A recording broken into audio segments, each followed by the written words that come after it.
Assalamualaikum warahmatullahi wabarakatuh. Alhamdulillah wassalatu wassalamu ala Rasulillah wa ala alihi wa sahbihi wa mawala wa la hawla wa la quwwata illa billahi wa ba'd. Alhamdulillah di pagi hari ini kami kita bisa melaksanakan kewajiban Allah Subhanahu wa taala, salat subuh berjamaah. Salawat dan juga salam kita hadiahkan pada Rasul kita Nabi besar Muhammad sallallahu alaihi wa ala alihi wasallam. Kajian di pagi hari ini kita akan membahas satu tema yang terdapat dalam surah Al-Dhariyat. Wa fis samai rizqukum wa ma tu'adun. Dan di langit terdapat rizki kalian dan apa yang dijanjikan Allah kepada kalian. Itulah bunyi surah Al-Dhariyat ayat 22 dan 23. Ma'asyiral muslimin yang dimuliakan Allah Subhanahu wa taala. Wa fis samai rizqukum. Sesungguhnya di langit terdapat rizki kalian. Wa ma tu'adun. Dan apa yang dijanjikan Allah kepada kalian. Berarti di sini ada rizki dan ada janji setelah rizki, dan semua datang dari Allah Subhanahu wa ta'ala. Kenapa rizki kita digantungkan ke langit? Karena Allah Subhanahu wa ta'ala berada di langit. Ketika Nabi SAW didatangi oleh seorang sahabat yang hendak memerdekakan budak perempuannya, maka Nabi SAW bertanya kepada jariyah budak wanita itu, "Aina Allah?" Di mana Allah? Maka budak wanita itu mengatakan, "Allahu fis-sama." Allah itu di atas ketinggian, maksudnya di langit. Maka Nabi SAW mengatakan, "A'tiha fa innaha mu'minatun." Perdekakan budak ini, karena budak ini adalah budak yang beriman. Maka akhirnya dimerdekakan budak tersebut. Aamintum man fis sama. Apakah kalian aman dengan zat yang ada di langit? An yakhsifa bikumul ardh. Ketika Allah gempakan bumi kalian. Di sini menunjukkan bahwa Allah Subhanahu wa taala berada di langit. Dan nas-nas soal keberadaan Allah di atas ketinggian itu, Al-Imam Ibnu Qayyim rahimahullah ta'ala sampai mengatakan 1000 dalil tentang Allah di atas ketinggian itu, baik secara nas Al-Quran, hadis, fitrah, akal, dan begitu seterusnya. Artinya bahwa Allah Subhanahu wa ta'ala ketika menciptakan, menguasai dan mengatur alam semesta ini, diatur dan diatur di atas ketinggian. Makanya Allah mengatakan, "Wa fis samai rizqukum." Di langit ada rizki kalian. Karena yang mengatur rizki itu berada di atas ketinggian. Ma'asyiral muslimin yang dimuliakan Allah Subhanahu wa ta'ala. Berarti kalau kita sudah tahu bahwa Rabb kita itu berada di atas ketinggian, maka mintalah kepada Allah zat yang maha tinggi. Angkat kedua tangan kita, kemudian tengadahkan wajah kita ke langit, karena Rabb kita berada di atas ketinggian. Ketika Al-Imam At-Tirmidzi membahas membahas tentang surah Adz-Dzariyat ayat 22 dan 23 ini, wa fis sama'i rizqukum wa ma tu'adun. Ada seorang ulama bahasa di zaman salaf, di zaman Daulah Abbasiyah, ketika khalifahnya Harun ar-Rasyid rahimahullah ta'ala. Ada seorang ahli bahasa namanya Al-Asma'i rahimahullah ta'ala. Al-Asma'i ini adalah seorang ulama yang dikenal dengan rihlah talabul ilmi. Jadi dia belajar itu dari satu tempat ke tempat yang lain, satu negara ke negara yang lain, sampai akhirnya menjadi ulama bahasa terkenal, ulama dunia, ma'ruf. Al-Asma'i rahimahullah ta'ala. Jadi suatu ketika Al-Asma'i ini, beliau setelah datang dari Masjid Jami'ul Basra, dia safar. Di tengah padang pasir dia berjumpa dengan Arab Badui. Tiba-tiba kemudian Arab Badui ini bertanya, "Mimmanir rajul?" Dari mana anda ini? Kata Al-Asma'i, "Min Bani Asma." Dari kabilah Asma. Tiba-tiba Arab Badui mengatakan, "Apakah anda Al-Asma'i?" Kata Al-Asma'i, "Iya." "Lalu dari mana kau datang?" Dia mengatakan, "Aku datang dari tempat yang dibacakan firman-firman Allah di situ." Arab Badui ini penasaran karena dia tidak pernah mendengar Al-Quran, tidak pernah mendengar Al-Quran, tidak pernah membaca Al-Quran, tapi dia Muslim. Kata Arab Badui ini, "Adakah kalam Allah, firman Allah yang dibaca manusia?" Kemudian Al-Asma'i mengatakan, "Ya, Al-Quran itulah kalam Allah yang dibaca kita." Maka Arab Badui mengatakan, "Kalau begitu, bacakan satu kalam Allah kepada aku, ingin membacanya. Kalau memang ada firman Allah yang dibaca manusia." Maka Al-Asma'i membaca surah Adz-Dzariyat, dari mulai Adz-Dzariyat dzarwa sampai kepada wa fis sama'i rizqukum wa ma tu'adun. Dan di langit ada rizki kalian dan apa yang dijanjikan Allah kepada kalian. Kata Arab Badui mengatakan, hasbuk cukup. Dia tertarik dengan ayat yang terakhir dibaca, wa fis sama'i rizqukum wa ma tu'adun. Dan di langit ada rizki kalian dan apa yang dijanjikan kepada kalian. Maka Arab Badui tiba-tiba membaca ayat itu, kemudian tiba-tiba mengambil pedangnya. Tiba-tiba kemudian disembelihlah unta yang merupakan tunggangannya. Disembelih, dipotong, dikuliti. Kemudian dia mengatakan kepada Asma'i, "Tolong bagi-bagikan daging ini kepada fuqara wal masakin." Sambil Arab Badui ini terus lisannya mengatakan, "Wa fis sama'i rizqukum wa ma tu'adun." Dengan yakinnya dia, padahal unta itu tunggangan dia, dan di langit itu ada rizki untuk kalian dan apa yang dijanjikan kepada kalian. Setelah kemudian disedekahkan, dia pun pergi dan membaca ayat ini terus. Kata Al-Asma'i, "Demi Allah, aku ini membaca 30 tahun lebih ayat ini. Setiap baca Quran lewat Adz-Dzariyat dibaca juga." Kata Asma'i, "Aku tidak pernah merasakan pengaruh satu firman Allah seperti pengaruhnya Arab Badui ini yang baru mendengarkan Al-Quran. Langsung meresap, yakin bahwa di langit itu ada rizki dia sampai disembelih untanya. Yakin bahwa ada ganti selain unta itu.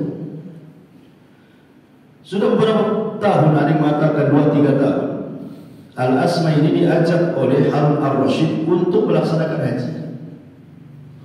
Berangkatlah dari Basra Al-Asma'i dengan Harun ar-Rasyid ke Mekah. Ketika sedang bertalbiyah, tiba-tiba dia mendengar ada orang membaca wa fis sama'i rizqukum wa ma tu'adun. Dan di langit ada rezeki kalian. Pas ditengok, rupanya Arab Badui itu. Ketemu lagi di Mekah. Dari Basra gitu. Ditakdirkan ketemu di Mekah. Akhirnya kemudian setelah dihampiri Dia pun masuk kenal dengan Al-Asma'i, dan dia pun berterima kasih kepada Al-Asma'i dan mengatakan, ya Asma'i, qad wajadna ma wa'ada rabbuna haqqan. Sungguh aku sudah mendapatkan apa yang dijanjikan Allah itu benar. Ketika aku meyakini bahwa di langit ada rizkiku, Allah bentangkan rizkiku. Keyakinannya kuat kepada Allah, sehingga aku bisa melaksanakan haji dari Basrah ke sini. Kemudian dia mengatakan, ya Asma, bisa gak kau tambah satu ayat lagi untukku selain daripada wa fis sama'i rizqukum wa ma tu'adun.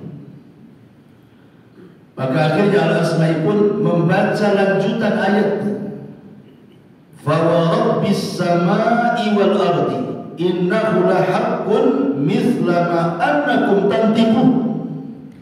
Maka demi Tuhan langit dan bumi, sungguh apa yang dijanjikan itu pasti terjadi seperti apa yang kau katakan. Arab Badu ini tiba-tiba kaget dan mengatakan, ya Asma'i, apa yang membuat Allah marah? Aku yakin bahwa di langit ada rizkiku, kenapa Allah marah? Arab Badu ini salah paham. Ketika Allah Subhanahu wa ta'ala bersumpah, maka demi Tuhan langit dan bumi, sungguh apa yang dijanjikan itu pasti terjadi seperti apa yang kau katakan. Kata Asma'i, buat kata Arab Badu ini, buat apa Allah bersumpah? Aku sudah yakin, ngapain dia sumpah? Itu yang dipahami Arab Badu. Kemudian dia mengatakan, siapa yang membuat Allah murka? Siapa yang membuat Allah murka? Akhirnya datang serangan jantung, meninggal pun Arab Badu ini. Kata Asma'i, subhanallah, gitu. Kok bisa hanya dibacakan satu ayat, dulu terpengaruhnya luar biasa, sekarang pula sampai pengaruhnya meninggal dunia. Inna lillahi wa inna ilaihi raji'un. Yang ingin saya katakan bahwa lihat bagaimana pengaruh Al-Quran kalau masuk ke hati sanubari orang yang hatinya masih fitrah gitu. Maka seperti Arab Babi, keyakinan kepada Allah Subhanahu wa ta'ala, wa fis sama'i rizqukum wa ma tu'adun, luar biasa. Padahal tidak pernah baca Quran, tidak pernah mendengar Quran. Satu kali mendengar Quran, yakin dia dengan rizki Allah itu masuk. Luar biasa. Sementara kita luar hari baca Quran, kadang yakin, kadang enggak.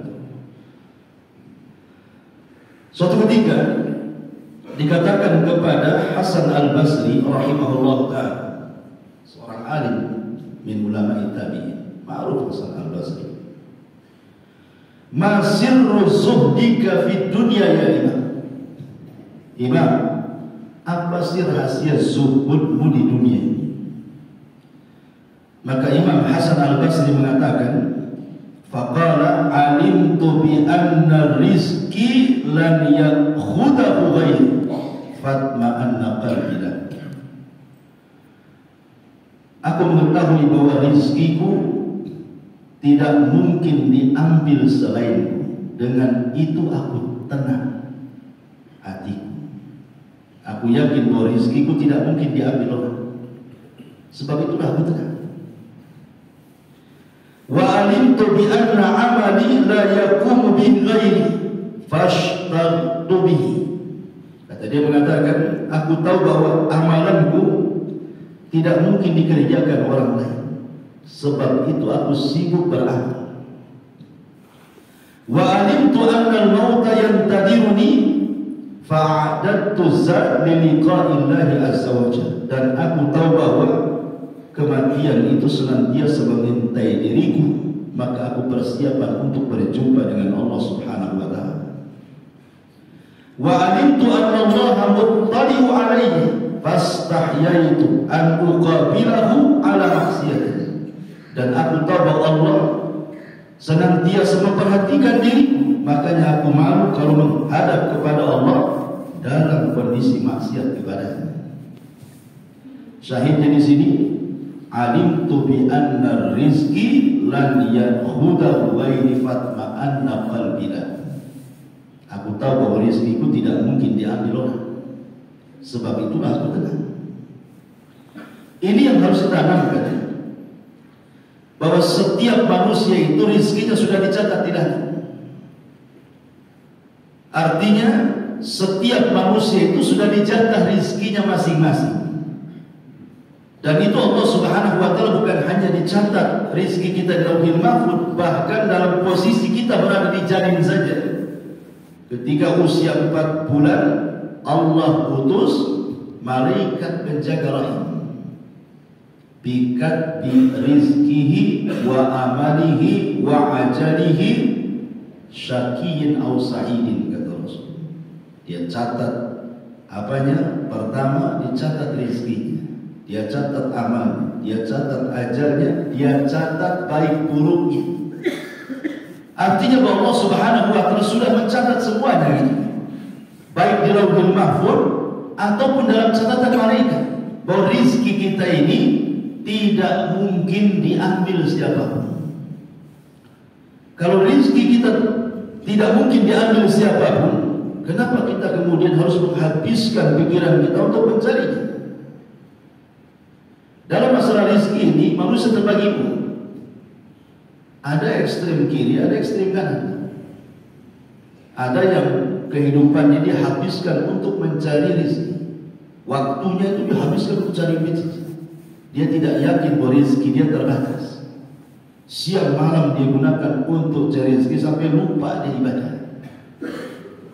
Padahal kalau dia yakin bahwa rizki sudah dicatat, kan tidak harus ngoyo. Karena semoyo apapun orang cari rizki, wong sudah dibatasi oleh Allah segitu, nggak mungkin juga bertambah.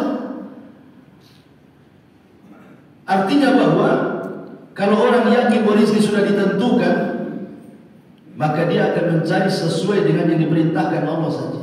Tidak mungkin dihabiskan semua waktunya untuk berpikir bagaimana caranya mengejar rizki. Ini satu kelompok. Kelompok lain pula, saking yakinnya rizki itu sudah dicatat, tak mau kerja pula dia. Duduk saja, kenapa tak kerja? Kan rizki saya sudah dicatat, nanti datang sendiri katanya. Ada tuh orang kayak gitu. Itu namanya pemalas. Ada 2 orang. 2 orang ini bersaudara. Yang satu rajin kerja, yang satu pula malas kerja. Kata kakak yang rajin kerja ini kepada adiknya, "Kau berdiri kan, bekerja. Kalau kau ingin makan, bekerja." Kata adiknya mengatakan, "Saya tidak akan bekerja. Rizkiku sudah dicatat di Lauhil Mahfuz. Walaupun aku duduk di rumah, tetap rizkiku akan datang kepada." Kakaknya mengatakan, "Innaka majnun. Kau ini orang gila. Mana ada rizki datang sementara kau duduk?" Akhirnya dia pergi. Pergilah kakaknya di tengah jalan. Rupanya ada kebun, ada pohon di situ. Pohon itu batangnya menjulur ke jalan. Kemudian buahnya jatuh. Ketika dia melihat buah jatuh dari pohon yang batangnya menjulur ke jalan itu, diambil. Halal gak? Jangan cerita halal dulu ya. Kita cerita kisahnya dulu. Dia ambil kemudian buah itu. Pas mau dimakan, teringat pula adiknya. Balik lagi ke adiknya. Ketika sampai di rumah, dia lemparlah buah itu. Makan, tapi habis itu kerja kamu. Karena kamu tidak akan bisa makan kecuali kau kerja. Kata adiknya, lihat, bukankah rizkiku sudah dicatat? Katanya, aku tinggal di sini bisa makan. Bisa makan. Artinya Allah sudah catat bahwa mangga itu rezeki dia gitu kan. Cuma dia salah sebenarnya. Memang sudah dicatat bahwa dia akan makan di situ dengan mangga itu. Tapi dengan cara dia tidak mau bekerja itu dia salah, karena bukan seperti itu. Tapi di sini menunjukkan bahwa rizki Allah itu sudah dicatat. Walaupun orang tidak mengejarnya, pasti rizki yang mengejarnya. Karena tidak mungkin Allah mewafatkan seorang hamba kecuali disempurnakan rizkinya. Gak mungkin Allah mewafatkan seorang hamba kecuali sudah disempurnakan rizkinya, baru Allah wafatkan. Maka dari sini kalau semua rizki sudah dicatat di rahim, bahkan dicatat sebelum kita keluar dari rahim ibu kita, lalu buat apa kemudian orang sampai menipu mencari rizki? Orang orang sampai berdusta mencari rezeki, zalim sama orang, mengambil hak orang lain dalam mencari rezeki. Oh, semua sudah dicatat. Ingat kisah yang pernah saya ceritakan. Di zaman Ali radhiyallahu anhu, datang seorang pengemis ke rumah Ali, mengetuk pintu dan hendak meminta sesuatu kepada Ali. Kemudian Ali mengatakan, tunggu dulu, ada beberapa uang dirham yang aku simpan, tunggu di sini. Karena Ali radhiyallahu anhu ini mewarisi sifatnya Rasulullah, pantang untuk diminta pasti dikasih. Itulah wataknya Ali radhiyallahu anhu. Dicarilah uang yang 400 dirham itu. Lupa pula Ali itu meletakkan di mana. Cari sana nggak ketemu, cari sini nggak ketemu. Kelamaan pengemis ini marah. Disangkanya janji-janji saja. Akhirnya kemudian pergilah pengemis ini. Sebelum pergi, nampaklah pelana kuda di situ. Pelana kudanya Ali diambil, dicuri, pergi dia. Allah takdirkan setelah pergi, uang itu pula dapat. Bergegaslah Ali radhiyallahu anhu kemudian ke depan rumah. Pas mau dikasihkan kepada pengemis, sudah pergi pula pengemisnya. Yang ada sibuklah pembantunya melaporkan bahwa pelananya hilang, pelana kudanya dicuri orang. Maka Ali radhiyallahu mengatakan, ya sudah kalau begitu, tadi saya mau ngasih pengemis ini 400 dirham, tapi dia sudah pergi.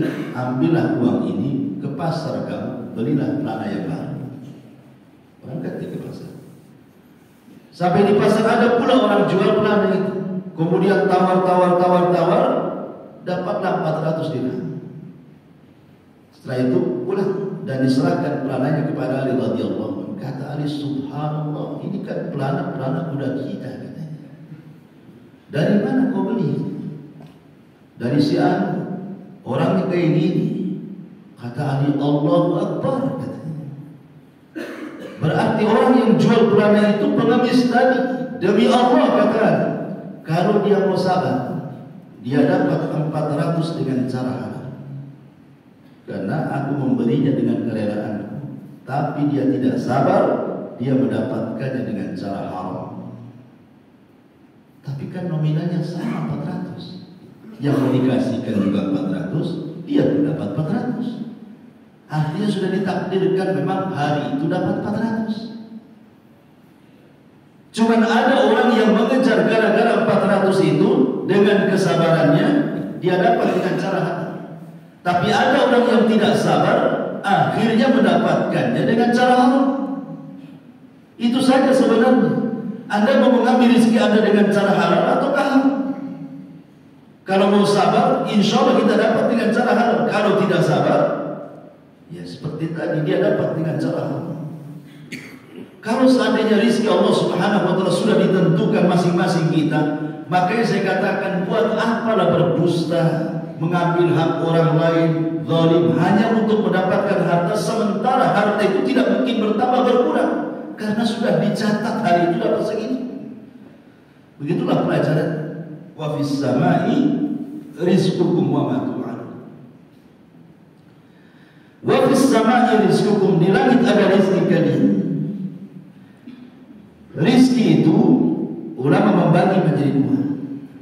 Karena kalimatnya wa fis sama'i rizqukum wa ma tu'adun. Ada kalimat wa ma tu'adun, dan apa yang dijanjikan kepada kalian. Dari ayat ini berarti ada dua rizki yang Allah anugerahkan kepada kita. Pertama disebut rizqun nazil. Yang kedua disebut rizqun sa'id. Apa nazil, apa sa'id? Rizqun nazil, rizki nazil. Nazil itu artinya dari nazal, turun. Berarti rizki yang turun dari langit ke bumi, itu disebut rizqun nazil. Ada yang disebut dengan rizqun sa'id, rizki yang naik dari bumi ke langit, terbalik. Jadi ada rizki yang turun dari langit ke bumi, ada rizki yang naik dari bumi ke langit. Apa maknanya? Rizqun nazil, rizki yang turun dari langit ke bumi, itu ada dua. Ada